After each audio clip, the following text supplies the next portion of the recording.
Thánh Vinh Sơn là hãy ra đi loan báo tin mừng cho người nghèo. Với tinh thần đó, con đã bước theo Chúa trên con đường truyền giáo trong 20 năm qua. Chúa yêu thương, chọn và gọi.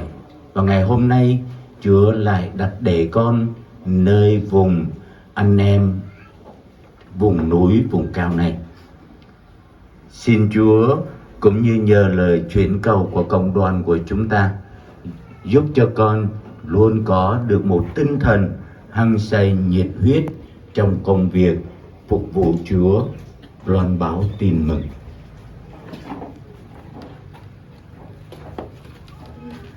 Ở trên đời nhung mơ mai o, bờ thầy gần ác đời dọc tầng lạc, và cơ bơn gờ tờ găng cơ gồm lăng soi.